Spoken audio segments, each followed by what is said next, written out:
On the 8th and 9th of December 2022, the 41st edition of the annual BAM Marketing Congress took place. The Belgian Association of Marketing, event organizer OFCORES, AdSomeNoise and Aluvision joined forces to meet with the most inspiring national and international marketing speakers for a fun chat. The result is 13 unique podcasts with fascinating marketing stories, useful tips and tricks, anecdotes, and so much more. In this episode, I have the pleasure of talking with Sara Riis-Carstensen. She's the former global brand director of Lego, one of the world's most powerful brands. She talks about how brands can find purpose in times of crisis. And in today's climate, there is no shortage of crises. But fear no more. Sara is here to change your mindset. So keep your ears open and enjoy this week's episode. Hi Sara, thanks for being here and thanks for speaking at the Congress. Thank you. I wasn't been able to see your talk and so neither is the audience who are listening to this podcast because I was podcasting myself, so I'm very sorry for it.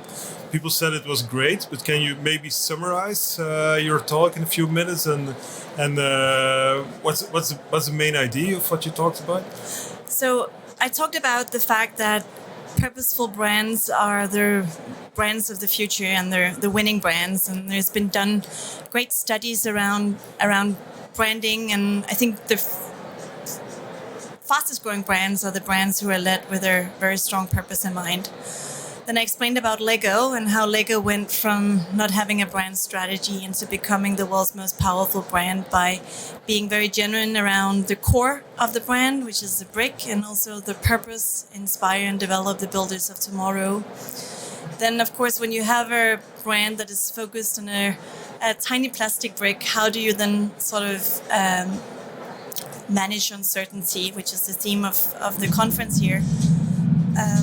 And I think there are 4 ways that you can manage uncertainty. You can ignore, you can react, but it becomes much more interesting if you embrace or even actually create change and create uncertainty, like we've seen some of the biggest disruptors of our time do. So that was sort of my key topics of my keynote. Embrace uncertainty happens to be the theme of the Congress, so yes. I guess you're a perfect fit here. But I think it's even more interesting, and I would like to sort of provoke a little bit on embrace uncertainty, because I think it's much more interesting if we take it one step further and say, how can we create uncertainty ourselves? For instance, if you think about Uber launched 18 months before Lyft. But Uber continues to have first mover advantages. And Uber today has 70% market share, whereas Lyft continues to have only a 30% market share. And that's because Uber really enjoys those first mover advantages from creating the marketplace, from being in front and not just embracing change and the platform businesses, but actually creating the rules of the game on its own. Right. Well, it's interesting because yesterday we had Klaus Rasted here, and he said innovations happen at the edges. So, or you're in a situation that there is some kind of crisis and you need to innovate, or there is abundance and nothing can happen, so you can invest a vast amount of money. Yeah. So are you saying that you should create like these edges in a way? I think you should create change yourself. Yeah. We have, as marketeers and businesses, we have a tendency to think in a very linear way. So we try to forecast how markets will evolve and how competitors will respond, and then we define sort of a plan accordingly. But that has worked well when markets were stable and you could sort of forecast everything. But I think the world is changing so quickly now that no business can plan for every eventuality. And I think in a world of uncertainty, having a flexible mindset is vital. If we take Walt Disney as an example, several years ago, Disney's leaders realized that streaming was threatening the viability of traditional cable. And then in 2017, Disney acquired the majority of BAMTech, which is a global leader in direct-to-consumer streaming technology. And this investment caused a great stir at Disney. At that time, investors wondered why Disney would put so much investment behind a rather small platform. But the acquisition put Disney in a position to launch Disney Plus just 2 years later, and then that investment actually resulted in Disney doubling its market value between 2017 and 2020. So I think, having that flexible mindset and not, Disney could also have said, well, streaming is sort of moving forward. It's moving at an incredible speed.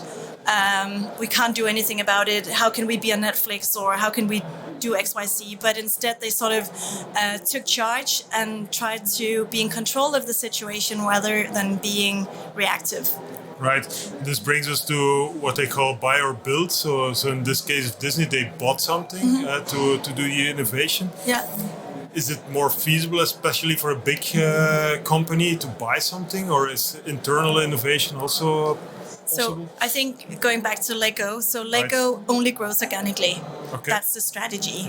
Lego doesn't acquire other businesses. They have a Lego Ventures, which is a separate entity that acquires different startups. But Lego's strategy is to grow organically. And the belief comes that great innovation can come from inside.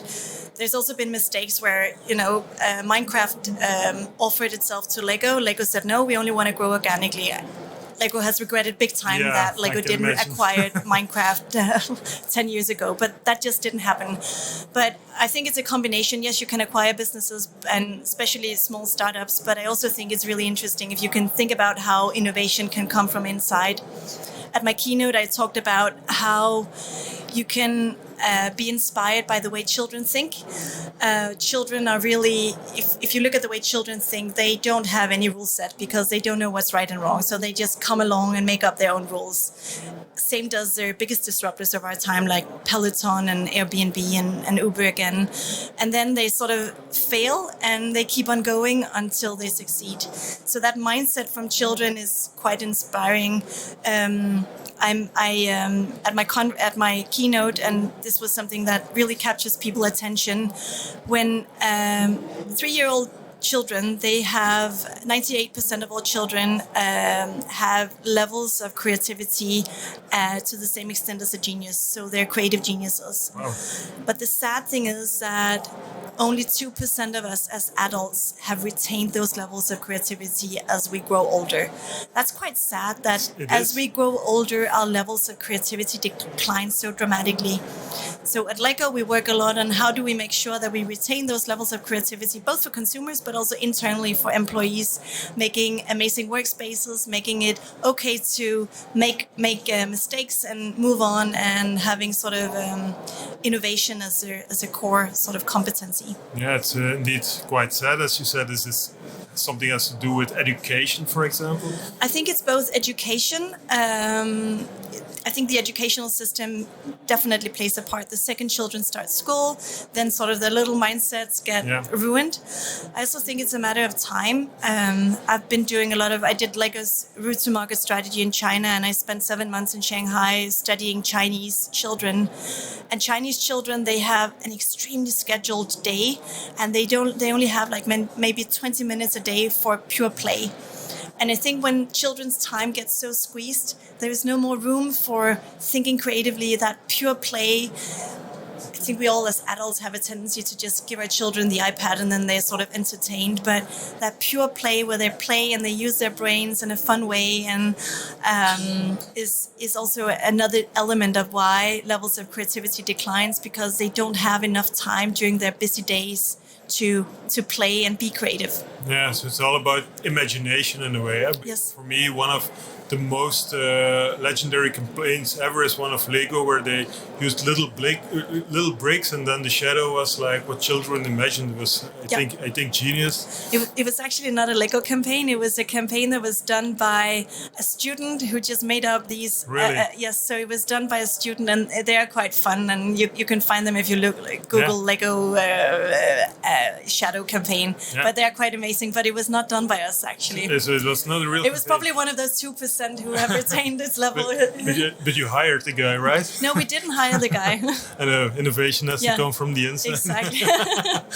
I hope he's very successful now, because for me this is really what Lego is all about. It's definitely. It's imagination. And you also said in your talk, I've been told the only constant is change, so you have to embrace it. You talked a little bit about that as well. So times are uncertain. We cannot predict business. So how can we keep this open mindset? Yeah. How can we do business with a children's mind in a way? Use your imagination there as well. Exactly. Yeah, so don't grow up, it's a trap. Exactly. So my favorite fictional character was Peter Pan. And I really think he was onto something, because he never wanted to leave Neverland. Yeah. He wanted to stay a child. And I didn't really get that when I was a child, because I wanted to grow up. I wanted to be bigger. But he was really onto something, because if we can grow down in our mindset as adults, I think that's where we can start being innovative. And this is not just for Lego. I have many clients. I have one of the biggest financial companies in the world that I advise strategically. And, having that mindset as well, even work in a financial institution. So I think it's a matter of the way that you want to think about it and utilize it. So Lego helped you to discover your own inner child and use it as a property. Yes. And then when you get children yourself, I think, observing my own children and see how they solve challenges. A child, like, if you put the cookie jar at the top of the shelf and you say no, and if they want a cookie, they will get that cookie. They'll find a way. They will find a way. And it's the same with the disruptors and successful businesses. They will find a way, even if someone says no. Yeah. So don't accept the boundaries in a way. Exactly. Did you enjoy this episode? Leave your opinion on LinkedIn with the hashtag BAM Marketing Congress, and let's continue the discussion. Stay up to date with other BAM news through marketing.be, and keep December 7th and 8th, 2023 open in your calendar for the 42nd edition of the BAM Marketing Congress. See you there.